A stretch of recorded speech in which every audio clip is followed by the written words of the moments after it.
Assalamualaikum warahmatullahi wabarakatuh. Perkenalkan, nama saya Wan Silva Leli Peiza, biasa dipanggil Silva. Saya berasal dari Bangka Belitung, tepatnya di Belitung, Tanjung Pandan. Nah, saya di sini sebagai moderator. Kami akan melakukan diskusi pertemuan tentang topik stunting pada anak. Sebelum masuk ke topik, kita akan bahas tentang diskusi pertemuan. Apa sih diskusi pertemuan itu? Diskusi pertemuan adalah sebuah pertemuan yang merundingkan atau bertukar pendapat mengenai suatu masalah yang dihadapi. Dari pertemuan diskusi ini akan mengangkat tema tentang stunting pada anak-anak. Selanjutnya, kami akan melakukan adegan stimulasi pada kelompok diskusi pertemuan tersebut.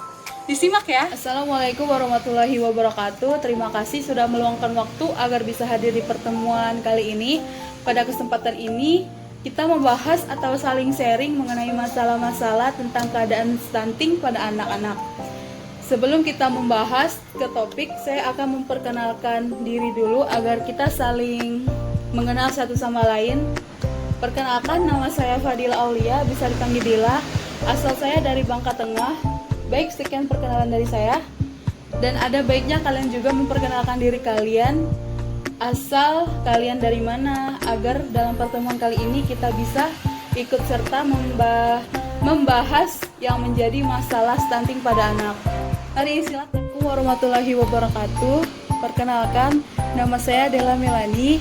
Asal saya dari Belitung, Tanjung Pandan. Sekian. Assalamualaikum warahmatullahi wabarakatuh. Perkenalkan, nama saya Dwi Nur Nabila, biasa dipanggil Abel. Asal saya dari Belitung Timur. Terima kasih. Warahmatullahi wabarakatuh. Perkenalkan, nama saya Meliza Anissa, biasa dipanggil Ica. Asal saya dari Belitung Tanjung Pandan. Terima kasih. Setelah selesai memperkenalkan diri, kita akan membahas topik tentang stunting pada anak. Jadi, pengertian stunting adalah masalah gizi kronik yang disebabkan oleh asupan gizi yang kurang dalam waktu yang lama. Apa ada ingin menambahkan? Dari Dila.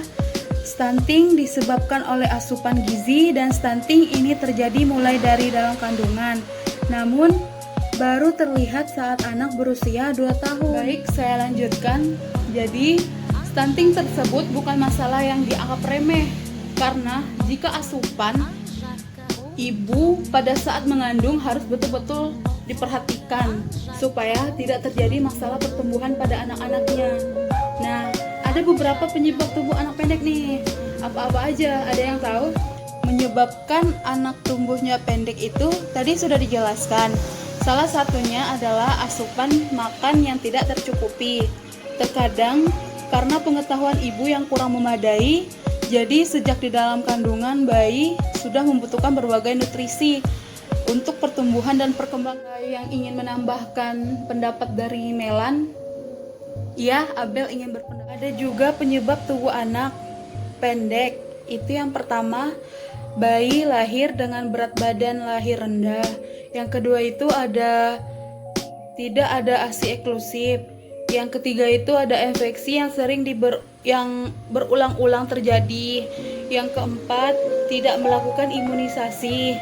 Dan yang terakhir, lingkungan tidak bersih dan sanitasi yang buruk bisa juga menjadi penyebab tumbuh anak pendek atau stunting. Teman, jadi sangat penting bagi kita mengetahui penyebab tumbuh anak pendek atau stunting.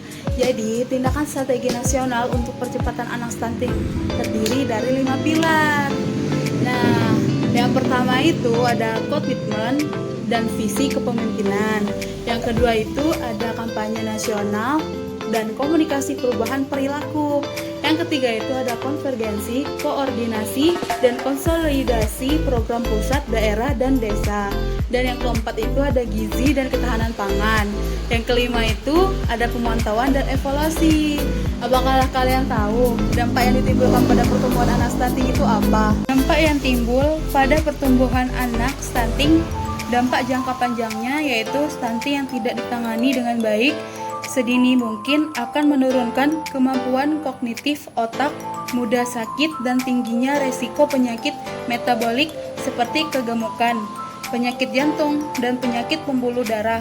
Dan dampak jangka pendeknya yaitu terganggunya perkembangan otak, kecerdasan, gangguan pada pertumbuhan, fisiknya, serta gangguan metabolisme. Oh, jadi itu dampak yang ditimbulkan pada pertumbuhan anak stunting. Berarti sangat membahayakan ya dampaknya. Bagaimana caranya mengatasi stunting tersebut? Cara mengatasi stunting ada 4 cara, yaitu yang pertama, membiasakan pola makan yang sehat, yang kedua, pola asuh yang baik, yang ketiga, kebersihan air dan sanitasi, dan yang terakhir, membaca dan memahami ilmu kesehatan. Jadi begitu ya teman-teman, yang teman-teman katakan semua itu betul. Saya ingin menarik kesimpulan dari diskusi pertemuan ini bahwa masalah stunting bukan permasalahan yang dianggap remeh karena sangat berpengaruh besar terhadap perkembangan otak, pertumbuhan, dan perkembangan si anak tersebut. Baiklah, akan saya akhiri diskusi pertemuan ini. Semoga bermanfaat bagi kita semua dan saya akhiri dengan wassalamualaikum warahmatullahi wabarakatuh.